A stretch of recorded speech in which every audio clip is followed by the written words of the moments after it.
உலக பிரசித்தி பெற்ற அன்னையாக அந்த ஆலயம் சிறியதாக அமைக்கப்பட்டிருந்திருக்கிறது. அக்காலகட்டத்தில் நாகையில் உள்ள பண்ணையார் இல்லத்திற்கு பால் கொண்டு செல்வதற்காக சிறுவன் ஒருவன் தினந்தோறும் அந்த பணியை செய்து வந்தாரா. தினந்தோறும் நடந்து வரும்போதெல்லாம் ஒரு குளக்கரையில் சிறிது நேரம் தங்கி இளைப்பாரி செல்வது அந்த சிறுவனின் வழக்கமாம். ஒரு நாள் அந்த சிறுவன் அண்ணா பிள்ளை வீதி குளக்கரையில் இளைப்பாரி கொண்டிருந்த போது வானத்து நிலவு வையகத்துக்கு வந்தது போன்று இந்த உலகத்தின் தாய் போன்று ஒரு உருவம் சூரியனை போன்ற சுடர் வடிவுடன் அந்த சிறுவனின் கண் எதிரே தோன்றினாளாம். அந்த காட்சியை பார்த்து தன்னை மறந்திருந்த நிலையில் அன்னையை பார்த்து வணங்கி கொண்டாராம் அந்த சிறுவன். அப்போது அந்த தாய் அந்த சிறுவனிடம், எனது குழந்தை பருகிட கொஞ்சம் பால் தருவாயா என வினவ, அன்னைக்கு மறுமொழி தெரிவிக்காமல் ஒரு குவளையில் பால் எடுத்து கொடுத்தாரா. அந்த பாலை அன்னை தன் குழந்தைக்கு புகட்ட பால் அறிந்து சிரித்த அந்த பாலகனின் எழில் வடிவையும் கண்டு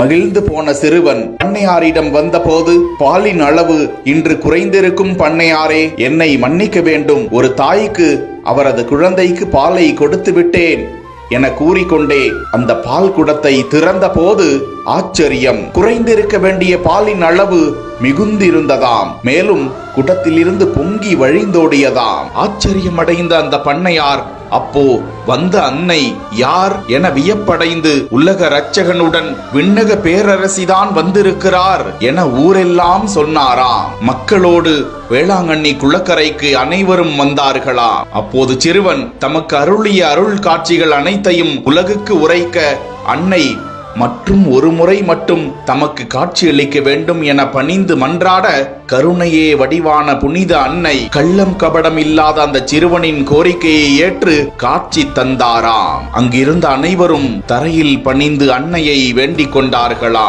அப்படி அன்னையே காட்சியளித்த புனித பேரா